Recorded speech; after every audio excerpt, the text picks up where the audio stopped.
অসমবাসীৰ বাবে আধাৰ কাৰ্ড বনোৱা বা নতুন আধাৰ কাৰ্ড বনোৱা আৰু জটিল হৈ পৰিছে কাৰণ এতিয়া আধাৰ কাৰ্ডৰ লগত এনআৰচিৰ সম্পৰ্ক আছে।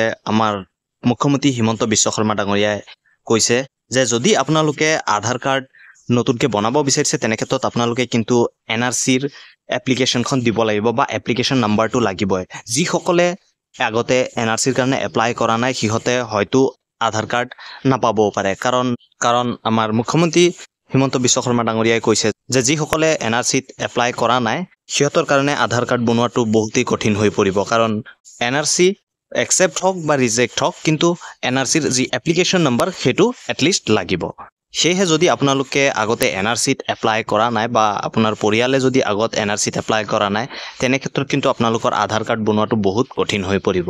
কিন্তু যদি আপোনালোকৰ এনআৰচিৰ এপ্লিকেশ্যন নাম্বাৰটো আছে তেনে ক্ষেত্ৰত কিন্তু আপোনালোকৰ সেই জটিলতাটো নাহে বা যিসকলৰ বায়োমেট্ৰিক ইছ্যু আছে আগতে যাৰ এনআৰচিৰ টাইমত আধাৰৰ কাৰণে এপ্লাই কৰিছিলে আৰু সিহঁতৰ আধাৰ কাৰ্ডটো হৈ অহা নাছিলে এতিয়া কিন্তু হ'ব যদি সিহঁতৰ এনআৰচিত এপ্লাই কৰিছিলে বা এনআৰচিত সিহঁতৰ নাম আছিলে বা সিহঁতৰ দেউতাৰ বা সিহঁতৰ ককাৰ নাম আছিলে।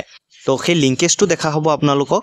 যদি আপোনালোকে এনআৰচিত এপ্লাই কৰা নাই তেনে ক্ষেত্ৰত কিন্তু আপোনালোকৰ যি আধাৰ কাৰ্ড হয় সেইটো বনাওঁতে বহুত অসুবিধাৰ সন্মুখীন হ'ব পাৰে। তেন্তে বলকচোন চাওঁ আমাৰ মুখ্যমন্ত্ৰী হিমন্ত বিশ্ব শৰ্মা ডাঙৰীয়াই কি ক'লে প্ৰেছ কনফাৰেন্সত। মোৰ কথাটো এটাই যে এনআৰচিৰ এটা পজিটিভ দিশ হ'ল যে এপ্লিকেশ্যন চবেই কৰিলে। এতিয়া আমাৰ লগত এটা বেষ্ট ডকুমেণ্ট হৈ গ'ল। গতিকে এনআৰচিত আবেদন নকৰা পৰিয়ালবিলাকক আমি ষ্ট্ৰেইটৱে বিদেশী বুলি ক'ব পাৰোঁ। যোনে পোৱা নোপোৱাটো বেলেগ কথা। কোনোবাই হয়তো কৈছে মোৰ নামটো ভুলতে কাটা গ'ল, কোনোবাই কৈছে মোৰ নামটো থাকিব, এটলিষ্ট এপ্লিকেশ্যনটো কৰিব লাগিছিল। যদি তেওঁ এপ্লিকেশ্যনেই কৰা নাই তাৰমানে তেওঁ অসমীয়া নহয় বা তেওঁ ভাৰতীয়ও নহয়, কাৰণ অসমত থকা সকলো ভাৰতীয় নাগৰিকে আবেদন কৰিছিল। সেইকাৰণে এতিয়া আধাৰৰ ক্ষেত্ৰত আমি ষ্ট্ৰিক হ'ব খুজিছোঁ আৰু কোনো ৰাজ্য চৰকাৰ এতিয়ালৈকে ইমান ষ্ট্ৰিক হোৱা নাই। আমি যিটো লেভেলত গৈ ষ্ট্ৰিক হ'ব খুজিছোঁ আৰু আমি যদি ষ্ট্ৰিক হওঁ ভাৰতৰ আন ৰাজ্যবিলাকো ষ্ট্ৰিক হৈ যাব।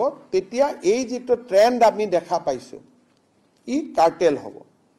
কিন্তু 14ত ভোটাৰ লিষ্ট দিয়া ইও পজিটিভেই যে এতিয়া কোনোবাই যদি নতুন সোধে আমি ক'ব পাৰোঁ যে তোৰ নামটো ক'ৰ পৰা আহিলে, তইতো 14ত নাছিলি। গতিকে এই লিংকখিনি এতিয়া আমি কৰিব লাগিব যে এনআৰচিৰ আবেদন কৰা নম্বৰটো অন্তত লাগিব আমাক আধাৰৰ কাৰণে।